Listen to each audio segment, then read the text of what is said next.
you ever did. Our resource guide for the Durban 2 conference is being handed out in Switzerland as we speak. Terrific. Gidon, how about you?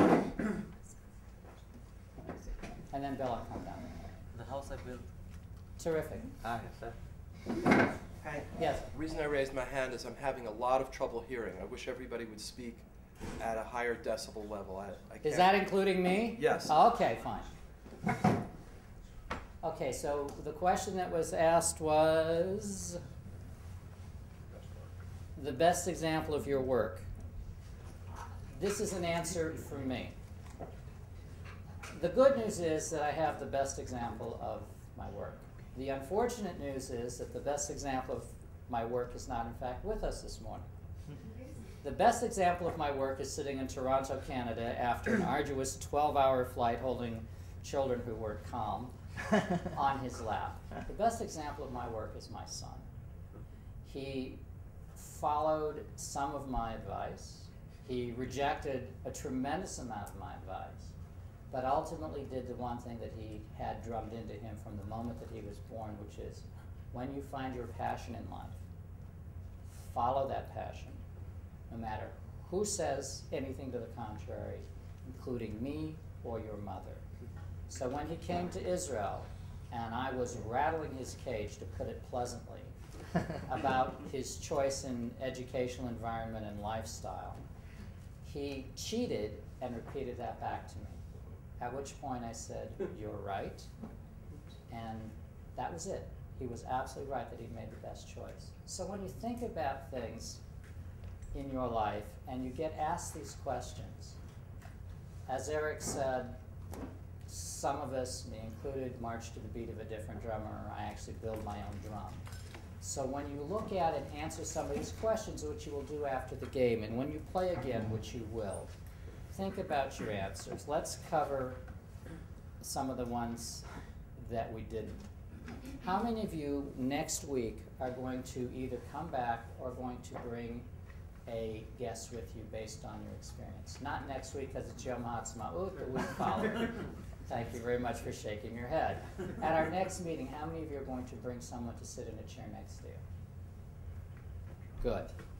What are you doing Wednesday morning at 8 o'clock? And then the lesson for this morning, shut up. The last lesson from this morning. When you ask a closing question in a sale, shut up. More money has been lost in the history of the world from salespeople who get, pardon my language, diarrhea of the mouth when a silence lasts more than 3 to 5 seconds is an eternity. 10 seconds is a lifetime.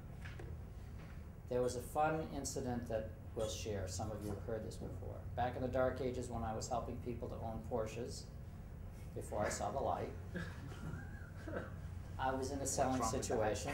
The gentleman sat down. I handed him the written proposal, put it in front of him like this, handed him the pen like this, put my hand on the paper, and looked at it.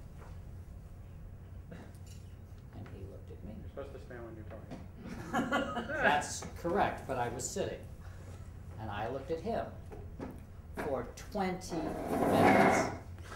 He picked up the pen, signed the order, said, "You son of a bitch." I said, "Excuse me?"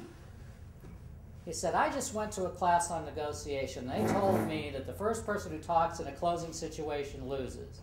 They said when you're in a closing situation with the average salesman, nobody will sit for more than 5 seconds. You find somebody who sits for 10 seconds, that's shocking. I promise you they will speak."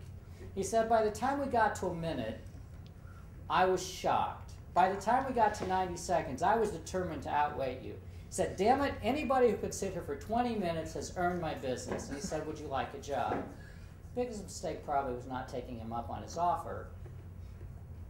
But try it sometime to be silent. Try it with your children. When a child does something, we're out of time. I promised to stop at 36 minutes. So I'm going to follow my own advice. What's that? You have 2 minutes. We have 2 minutes? Okay. I mean, this is running from start. So are we at 34 minutes? Okay, fine. I'll trust his clock. So I'm going to ask Mr. Marcus in 10 seconds or less, what did you enjoy most about this morning? There wasn't traffic coming in. Okay, fine. What was it? Getting better ideas about how to improve my selling technique. Charlie? This is about shutting up. Thank you. Charlie, how about you? The reinforcement of the idea that selling is actually helping people. Okay, sir, I apologize. I think I know your name, but I'm not sure because we haven't been introduced. Reuven. And you came from Ashdod? Ashdod. On a bus? Correct. Wow. Based on what are you doing Wednesday morning at 8 o'clock? Based on your son's email. Oh, that's even better. See, I told you the best thing I did was to create my son, and thanks for the positive reinforcement. What did you enjoy most about this morning, so far? So far, the idea that I can improve my business, and that really, more than my product, more than my service, I'm selling myself. If you consider doing voiceover, you're really good. Guido.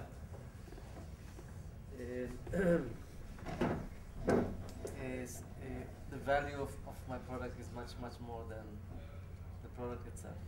Terrific. That's the lesson for this morning, is that what we have to offer is undervalued not by our clients, not by the market, not by any external force, but by ourselves. And when we understand and accept that, our clients will be better served, we will be better served, and we will have improved.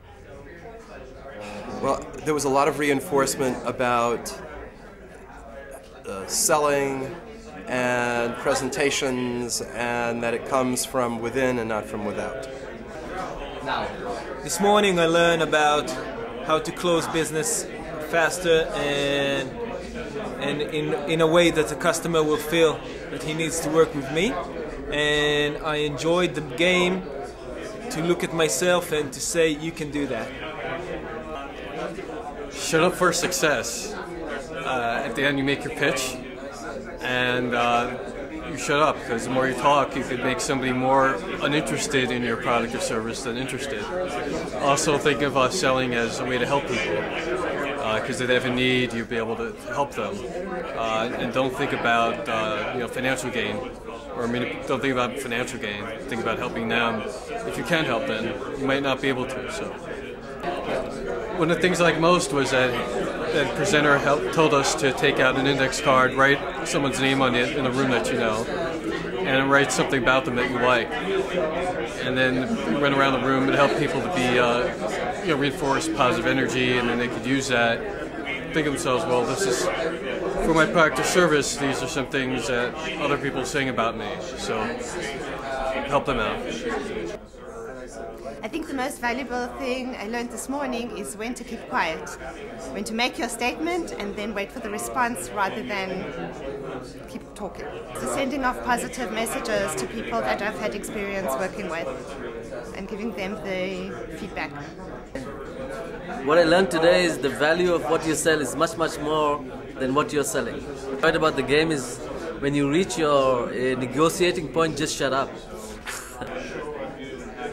Hi, I would just like to say how much I enjoyed today, and it just reinforced my notion that giving is receiving. Thank you.